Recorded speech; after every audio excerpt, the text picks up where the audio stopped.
You made it! Welcome to a very important tutorial on drawing monster teeth. My name is Cheyenne.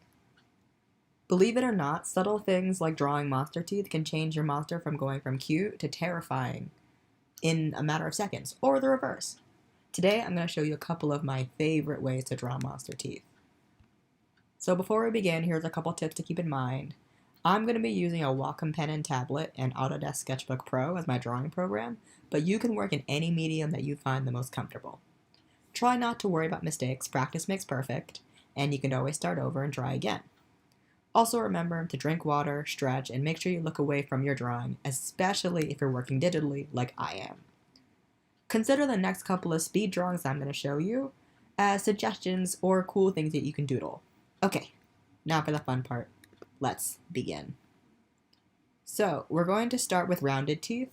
Rounded teeth are really cool because they always look good, they're simple, and they're straight to the point. They're really good for your monster if you're trying to show people that they're not going to hurt you. At least not with their teeth.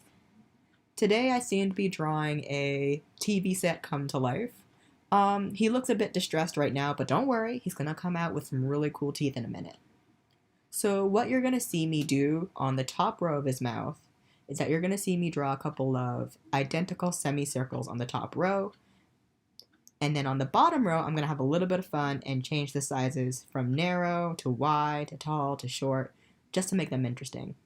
I'm also going to add a couple of curved lines on the edges, but not on the edges, but just near, just to make it look like the teeth have a bit of shine to them. Alright, so next one, this is a personal favorite of mine, is the squared off teeth. These are great. These are really a favorite of mine. They're great for when you want your monster to look a bit more humanoid. They're not as cute as the ones we drew before, but because we have rectangular teeth, these work really well for humanoid monsters. I'm going to be drawing what is eventually going to be a teddy bear, and my plan initially was for the monster to look like he was gritting his teeth together, like he was nervous or scared.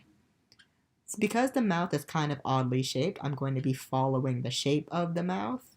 And again, this is a way to make sure that the teeth look like they're being revealed because he's pulling them down. This style is really, really great for changing up sizes and adding things like cracks and divots and indentations into it, which makes them look super gritty. Hence why it's one of my favorite ways to draw teeth. And finally, this is a crowd favorite, straight to the point. This is the pointy teeth, the sharp teeth. These are the best way to say your monster's up to no good. He's going to hurt you. Great guard dog. So these teeth are a bit more triangular in shape, but I add a lot of curves in them because I want them to look a bit more organic, a bit more monster-like. You're going to see a lot more variations again. Some are huge, some are really tiny. Some have lots of curves in them, but some are going to have a really straight edge.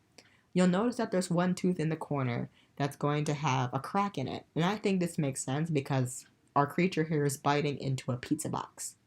And just to show that relationship from the teeth to the pizza box, I'm having the front teeth sink into the box and the bottom teeth poke out from the bottom. And that wraps it up.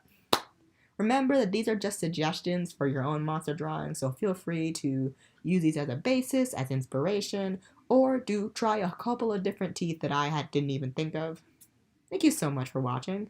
Remember to drink water and happy doodling. Good night.